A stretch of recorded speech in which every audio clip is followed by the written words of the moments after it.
Fasten your seatbelts, everybody. It's story time. I got beat up by a girl, and this is not a clickbait. That's right, everybody. Sun Tzu, Art of War, he says, know yourself and know thine enemies, and you can win any battle. Well, this battle, I did not know my enemy. So, what happened? I went to a jiu-jitsu gym for the first time in my life, okay? And here I am walking into the jiu-jitsu gym. I've never been to any combat sports gym in my life, period. I've never been to. I've seen videos here and there, but me physically, I have never set foot in the gym. So here I am. I entered the gym. Everything was padded, and that was the first time I saw that. Oh, everything's padded. Wow, that's nice. And then, so the head coach, he said, okay, beginners this side, advanced this side. Clearly, I was in the beginners thing. And this is the first class. So first class they give for free. It's called a trial class. And so all the people who are there for the first time, they give some, just to test out the muddy waters, you know. They say, don't try to learn swimming in the river because you don't know how deep it is. Well, let's just say I was thrown in the deep ends of the pool in this one. And so I went in there, and yeah, after the basic stretching and the running and all that, and when it comes down to the sparring, the actual sparring part, so the head coach, he showed us a few moves. From this lock position, you have to get out. Okay, let's go. And so the first opponent was my same weight range. He was a beginner, I was a beginner, but he was doing this for 6 months, right?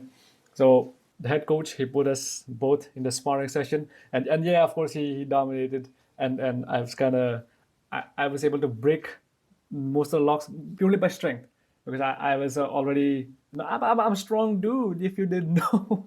So I was able to get out there, but yeah, that was a no contest right from the beginning. It was doomed to fail. I was doomed to fail from the start.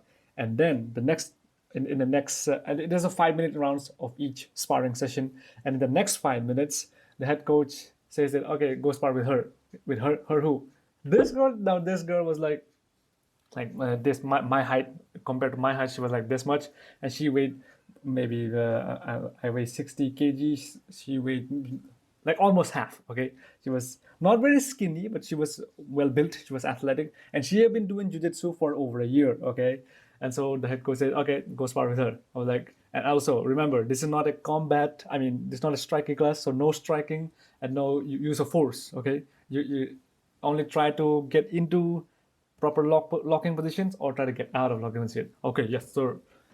So we start sparring, and then if this was, I'll try to make it as non-sexual as possible because the upcoming story, it will be very necessary for this context. So yeah, we start sparring. We go from the locking position. So she was on top of me, right? Oh wait! I was on top of her. So I was trying to get into, and and the moment the coach started the timing, she's like, slip. Where did she go? She freaking, it was like Spider-Man up in this. She was like doing this. Wait, slow down. It was like trying to catch a fish. And before we know it, she was on top of me, and she was trying to put the kimura. Oh, she's going for the kimura. She's going for the kimura. And yeah, strength-wise, there was absolutely no contest with me for her. But when it comes down to technique, the tried and tested techniques, what she did was she tried to get me the triangle, the triangle where she puts my head in her thighs, and she tries to squeeze.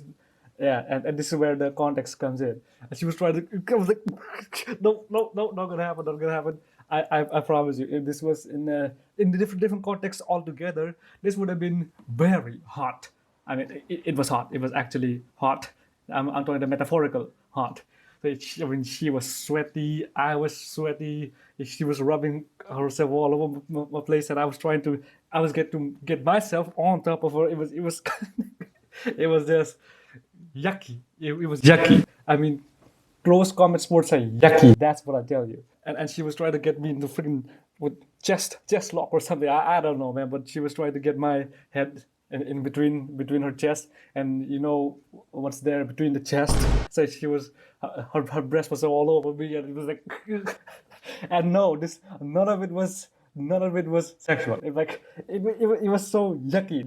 That's in one word. That's what I say. It was yucky, and she was squeezing this. I was like. So I was trying to squeeze that, just squeeze right away, and I think she got me in the armbar, and by the armbar, of course, I could flex and they would do that, but technically she would still get me in there. So by the end, the head coach was like, okay, cut, time's out. So yeah. So what was the point of making this video? I'm saying that jujitsu. I mean, and by the way, why did I go to a jiu-jitsu gym and not to an MMA gym or a boxing gym or a what do you call that, judo gym or something like freaking ninjutsu gym? I want to go to ninjutsu gym. So I went to judo because I saw this Joe Rogan's podcast in one of those clips that which are the most practical combats that you can use, like karate and kung fu and Shaolin things. Not all of them are really practical. I mean, really, it's not. So jujitsu is okay because for close quarter you can just lock. This is all very defensive. I mean, yeah, you can choke out someone, and also boxing. Boxing is quite practical because it's hit and run. Like you just hit and you run away. That's for real world purposes. It was quite practical, and so the nearest one around here was the jujitsu one. And there are lots of other jujitsu gym training, and also Lex Friedman. Intellectual guy, black belt, and that discipline that needs to be maintained. So yeah, jujitsu. I chose to go to jujitsu, and yeah, and that was the first and probably the last. Because I am going back there again. No, not that I'm scared or anything, but I know that okay, this is not for me. I'd rather go for towards the CrossFit, calisthenics, or even bodybuilding for me. Somewhere it's okay. As for okay, martial arts discipline, yeah, I'm sure I'll probably go to some other one, and maybe even go back to jujitsu. Who knows? You see, I had to move. I'm here in this place in the city for I don't know, maybe 1 month or maybe 2 months. Who knows? And in this such a short time, there won't be significant improvement of my jujitsu skills in such a short time. It's all about the mat time. It's about basically the mat time. So this little girl, she had about a year's worth of mat time, and this was my day one. It's not even this is day zero, right? Because I came here today, so that's day zero. I don't know anything. So yeah, that was fun, and yeah, respect to the skills required. You know, humbling experience. I mean, there was nothing to be humble about. I mean, if that's what I'm saying, if it was a real fight, I would have I would have bashed her into pieces. But for the martial arts discipline aspect of jujitsu, yeah, she definitely got the better of me, and that was a good experience. So yeah, bye bye. See you next time. Next story.